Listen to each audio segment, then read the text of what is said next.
Hello, कैसे हैं आप सब लोग। मैं आपका सुमित सर आज आपके लिए लेके आया हूँ CMA inter group 1 paper number 8 cost accounting का इंट्रोडक्शन। सबसे पहला पॉइंट जो आज की सुर्खियों में बना हुआ है वो यही है कि सर 2026 जून और दिसंबर में जो कॉस्ट अकाउंटिंग का पेपर होगा वो कौन से सिलेबस का होगा। तो सिंपल आंसर इसका ये है कि 2022 सिलेबस जून 26 में भी एप्लीकेबल होगा और दिसंबर 26 में भी एप्लीकेबल होगा। तो सर मार्केट में तो ये न्यूज़ चल रही है कि 2026 न्यू सिलेबस आ गया है, अभी आया नहीं है। हाँ, डेफिनेटली आएगा ज़रूर, क्योंकि इंस्टीट्यूट ने मोहर लगा दी है अपनी वेबसाइट पे कि 2026 सिलेबस लॉन्च होने वाला है, लेकिन अभी तक वो इंट्रोड्यूस हुआ नहीं है। जब इंट्रोड्यूस होगा तो उसकी पूरी जानकारी आपको डिटेल में बताई जाएगी। इस समय अभी आपका जो एप्लीकेबल सिलेबस है वो है 2022 सिलेबस। जो बच्चे इस साल 2026 में पेपर देने वाले हैं उनको सिर्फ 2022 सिलेबस ही पढ़ना है और कुछ नहीं पढ़ना। कोई टेंशन आपको नहीं लेनी। हाँ जी, ध्यान से सुनिए। जब बच्चा 2027 में पेपर देगा उस समय उस बच्चे के पास में दो ऑप्शन होगी। पहली ऑप्शन 2022 सिलेबस और दूसरा ऑप्शन 2026। तो उसको कौन सा देना पड़ेगा? यदि वो 2026 सिलेबस को अडॉप्ट कर चुका होगा, मतलब कि इंस्टीट्यूट ने जब 2016 सिलेबस से 2022 सिलेबस स्टार्ट किया था, इंट्रोड्यूस किया था, तो वहां पे उन्होंने बच्चों को एक ऑप्शन दिया था कि यदि बच्चे 2016 सिलेबस से 2022 सिलेबस में जाना चाहते हैं तो वो अपने एग्जाम 2022 सिलेबस न्यू सिस्टम से देंगे, और जो नहीं ट्रांसफर होना चाहते हैं तो उन बच्चों को 2 अटेम्प्ट 2016 सिलेबस वाले दिए गए थे। ठीक उसी तरीके से यहाँ भी इंस्टीट्यूट वही स्टेप रिपीट करेगा जो उन्होंने 2022 में किया था। सेम यहाँ पर भी ऐसे ही होगा। आपको कन्वर्ट करने का ऑप्शन दिया जाएगा कि आप 2022 सिलेबस से 2026 सिलेबस में कन्वर्ट हो जाओ, और आपके जितने भी एग्जाम ऑनवर्ड होंगे 2027 में वो आपके न्यू सिलेबस 2026 वाले होंगे। ठीक है। कोई बच्चा कहता है सर नहीं, हम तो पुराने सिलेबस से ही देना चाहते हैं, तो इंस्टीट्यूट कहते हैं भाई हम आपको दो मौके देंगे, एक जून 27 का और एक दिसंबर 27 का।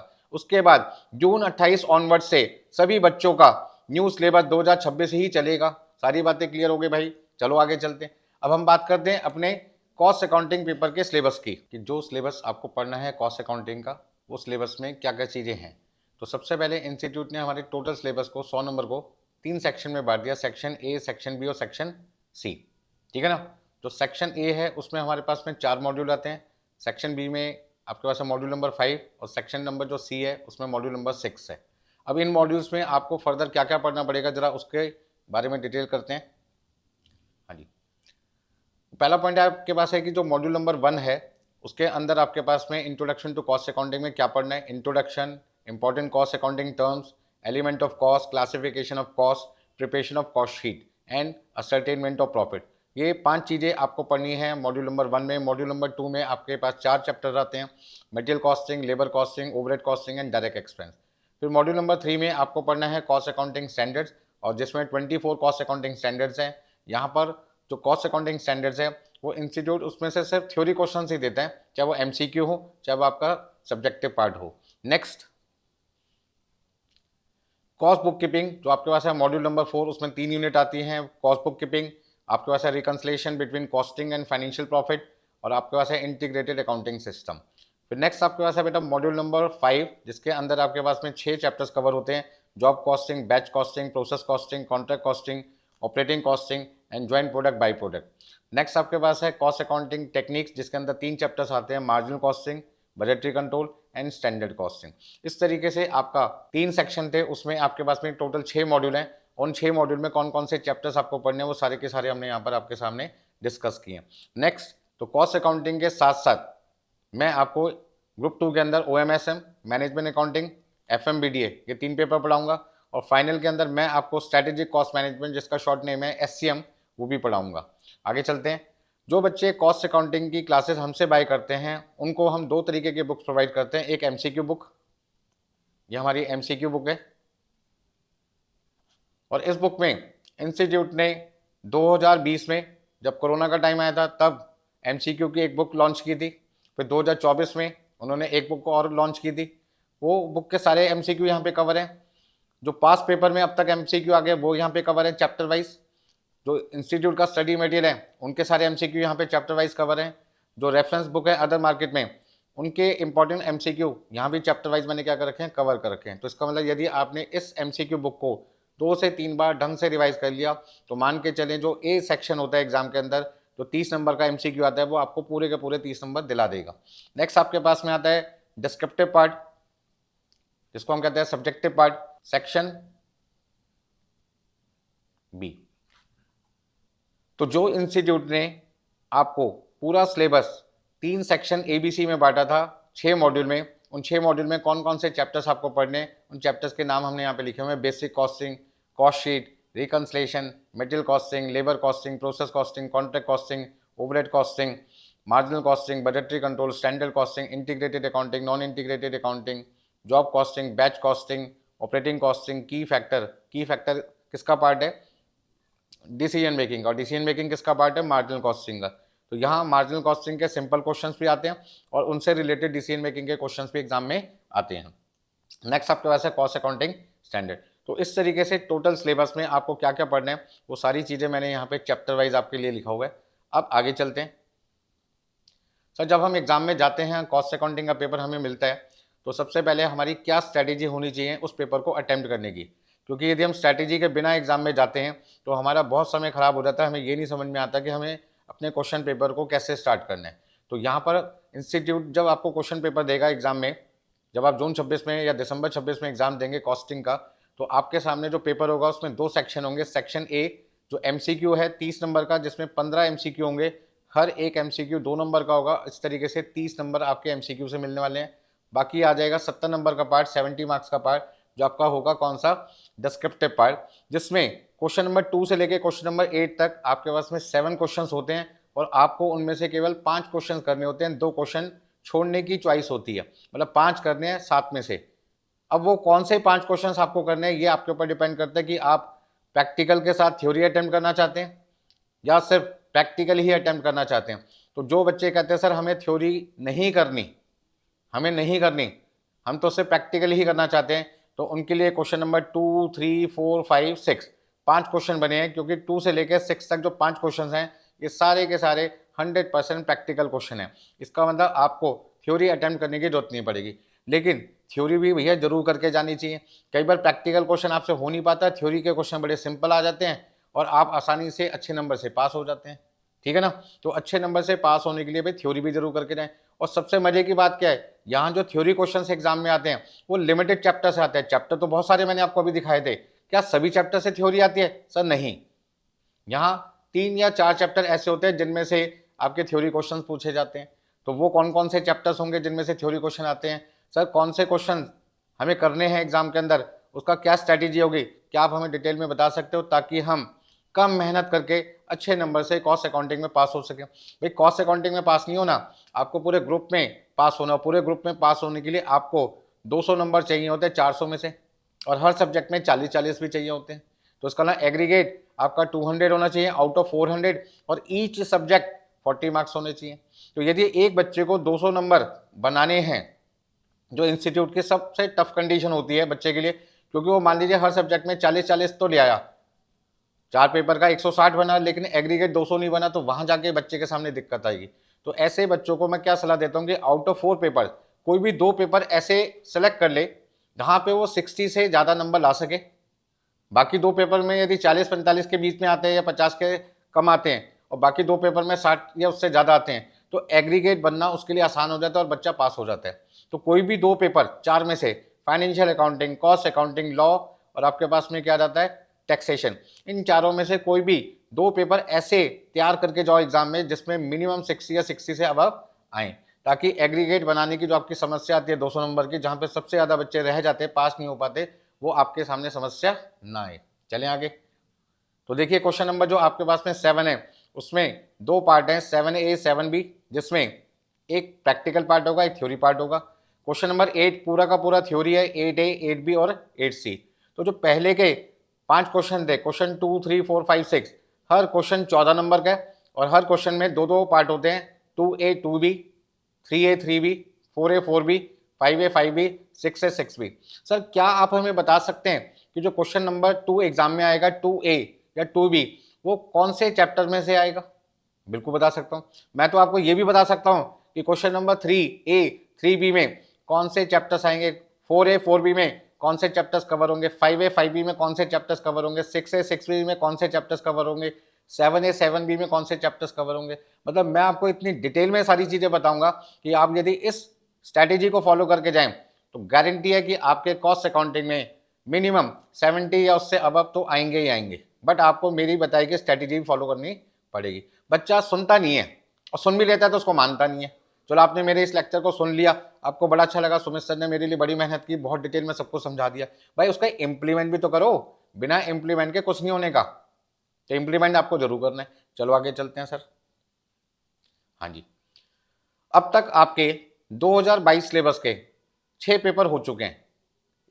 2023 में 2 बार हुआ, 2024 में 2 बार पेपर हुए और 2025 में 2 बार पेपर हुए। तो मैंने यहाँ पे जो स्टडी कर रखी है वो कितने अटेम्प्ट की कर रखी है, 5 अटेम्प्ट की।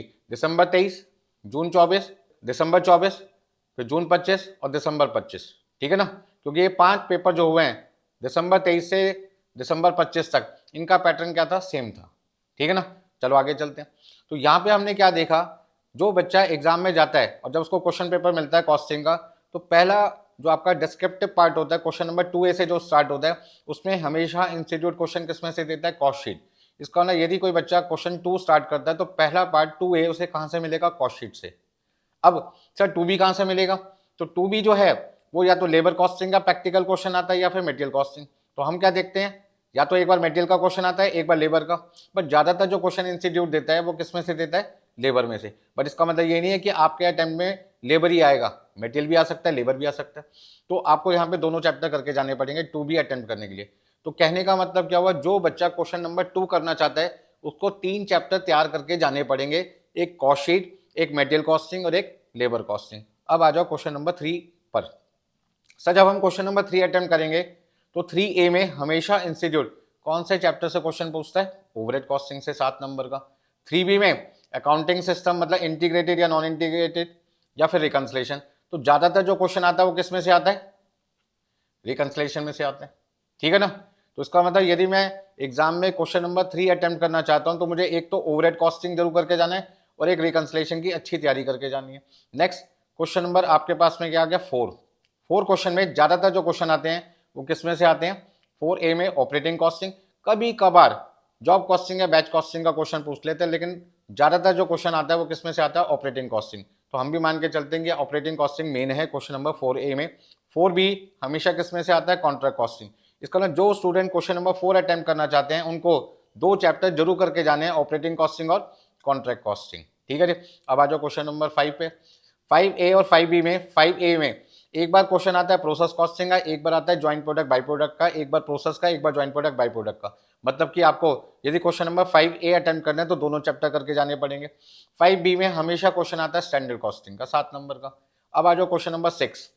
अभी तक जितने भी अटेम्प्ट हो रहे थे हर बार इंस्टीट्यूट क्वेश्चन नंबर 6 में 14 नंबर का क्वेश्चन पूछ रहा था, लेकिन दिसंबर 25 में चमत्कार यह हुआ कि क्वेश्चन नंबर 6 जो 14 नंबर का एक सिंगल क्वेश्चन आता था, उन्होंने 6A और 6B 2 पार्ट में डिवाइड कर दिया 7-7 नंबर में। तो आपके लिए आसानी हो गई।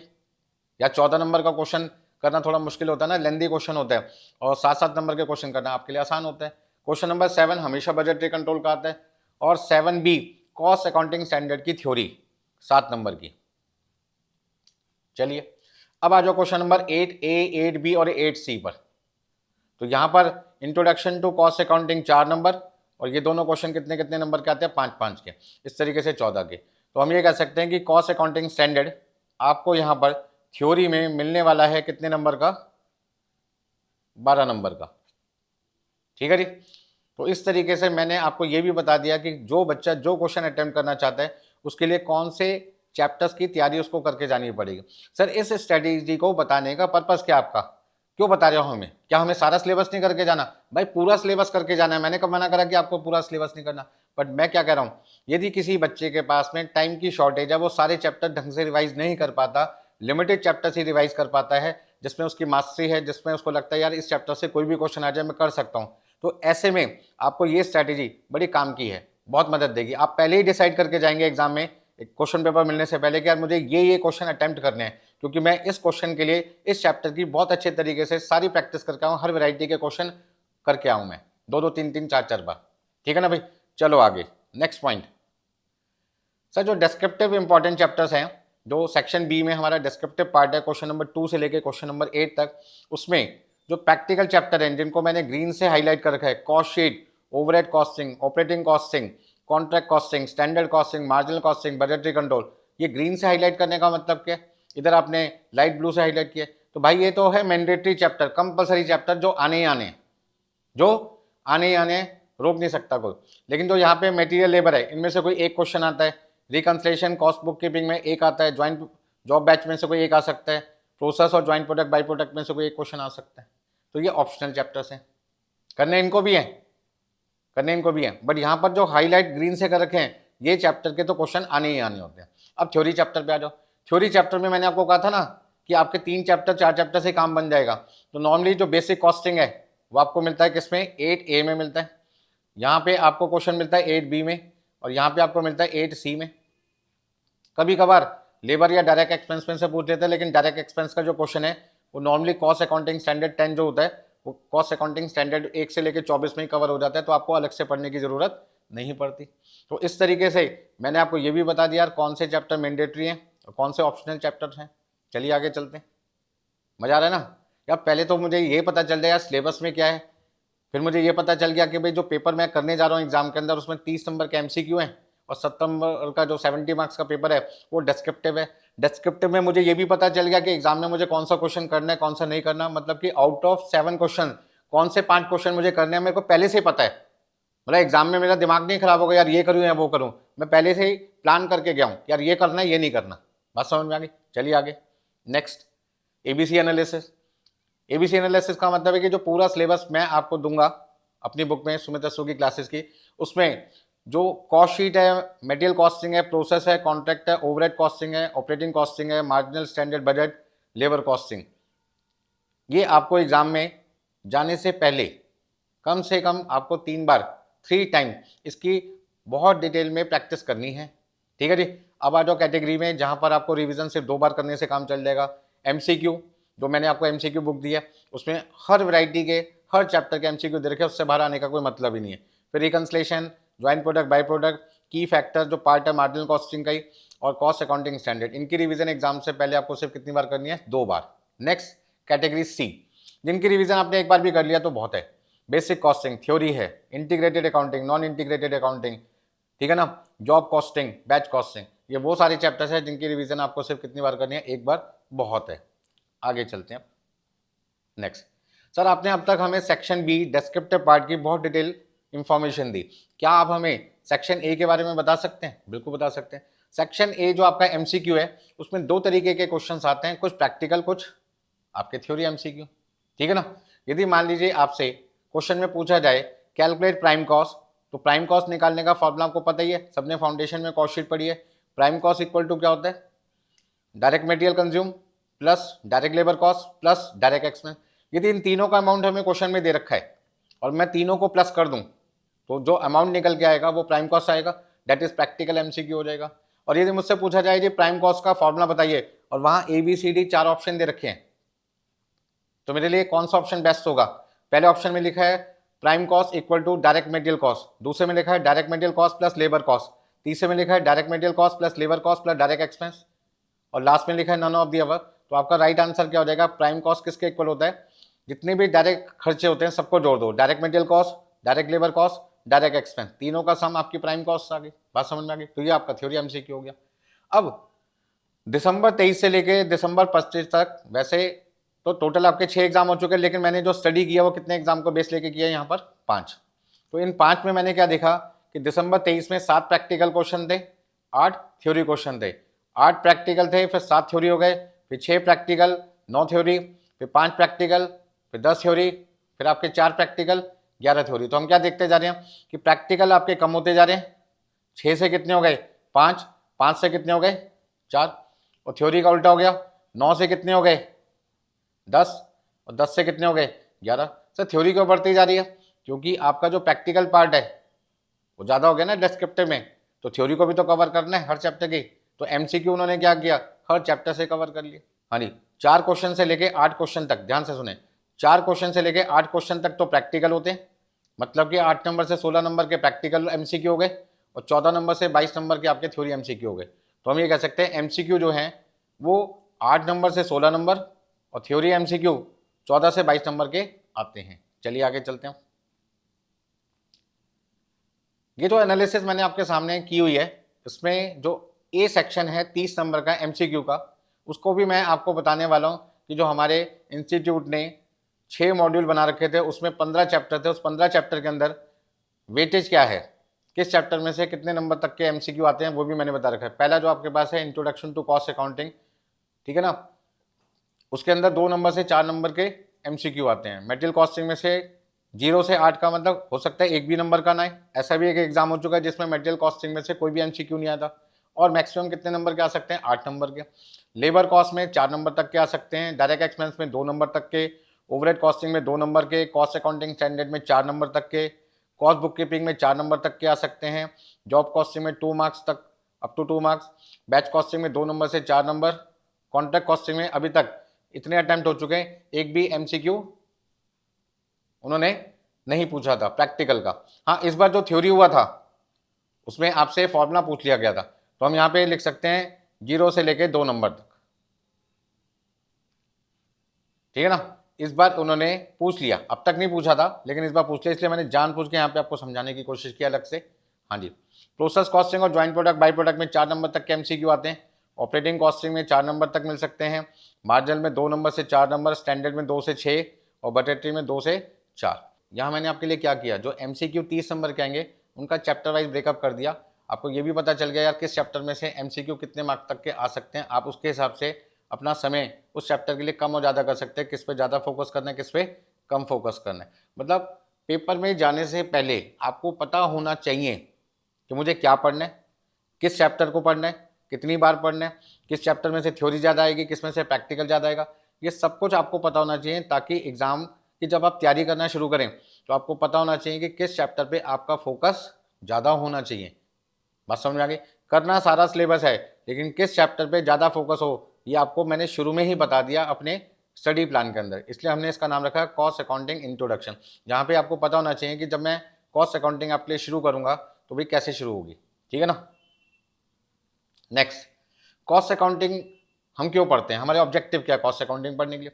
बहुत सारे लोग आपसे पूछते हैं सर कॉस्ट अकाउंटिंग क्यों पढ़ते हैं, तो आप उनको क्या जवाब दे सकते हैं, जब किसी प्रोडक्ट की हमें अपनी कॉस्ट कंप्यूट करनी है या जो हम सर्विसेज लोगों को दे रहे हैं उसकी कॉस्ट कंप्यूट करनी है तो हमें कॉस्ट अकाउंटिंग पढ़ना पड़ता है। तो कॉस्ट अकाउंटिंग पढ़ने का पहला ऑब्जेक्टिव क्या हो गया, हम किसी भी प्रोडक्ट और सर्विस की कॉस्ट को कैलकुलेट कर सकते हैं, ठीक है ना। किसी प्रोडक्ट को प्रोड्यूस करने में कहीं पर भी हमारी यदि वेस्टेज हो रही है तो हम उस वेस्टेज को पता लगा सकते हैं कि कितने रुपए की वेस्टेज हुई, कितने रुपए का नुकसान हुआ, कितने किलोग्राम मटेरियल खराब हुआ, वर्कर का समय कितना खराब हुआ, क्या ये समय जानबूझ के खराब हुआ था, क्या ये मटेरियल जानबूझ के खराब हुआ था, नॉर्मल लॉस था या एबनॉर्मल लॉस था, हम सब कुछ पता लगा सकते हैं किसकी मदद से, कॉस्ट अकाउंटिंग की मदद से। नेक्स्ट, कॉस्ट कंट्रोल में हमारे को मदद मिलती है किससे, कॉस्ट अकाउंटिंग से, जिसको हम बहुत डिटेल में पढ़ेंगे जब हमारा चैप्टर स्टार्ट होगा बेसिक कॉस्टिंग, ठीक है ना। Helps in decision making, decision making में हमारे को मदद मिलती है कॉस्ट अकाउंटिंग से। Help in fixing selling price, किसी प्रोडक्ट की प्राइस क्या रखी जाए उसके लिए हमें कॉस्ट अकाउंटिंग की मदद लेनी पड़ती है। प्रॉफिट की कंप्यूटेशन में हम कॉस्ट अकाउंटिंग की मदद लेते हैं, कॉस्ट को रिड्यूस करने में कॉस्ट अकाउंटिंग की मदद लेते हैं। तो हम ये कह सकते हैं कि जहाँ पर भी हमें कॉस्ट को असर्टेन करना हो, वेस्टेज की कैलकुलेशन करनी है कि कितना वेस्ट हुआ, कॉस्ट को कंट्रोल करना है, कॉस्ट को रिड्यूस करना है, डिसीजन मेकिंग करनी है, प्रॉफिट कंप्यूट करना है, सेलिंग प्राइस फिक्स करना है, वहाँ हमें मदद लेनी पड़ती है किसकी, कॉस्ट अकाउंटिंग की। तो आज के लिए इंट्रोडक्शन में सब इतना ही, और फिर से लास्ट में जाते जाते मैं आपको एक बात बोलूँगा, 2026 सिलेबस अभी आया नहीं है, आपके पास सिर्फ अभी एक ही ऑप्शन है 2022 सिलेबस, जून 26 अटेम्प्ट के लिए भी और दिसंबर 26 के लिए। तो प्लीज़ प्लीज़ प्लीज़ कंफ्यूज होने की कोई ज़रूरत नहीं है, आपको कोई भी दिक्कत होती है तो आप मुझसे कॉन्टैक्ट कर सकते हैं, ठीक है जी। मेरा नंबर आप नोट कर लीजिए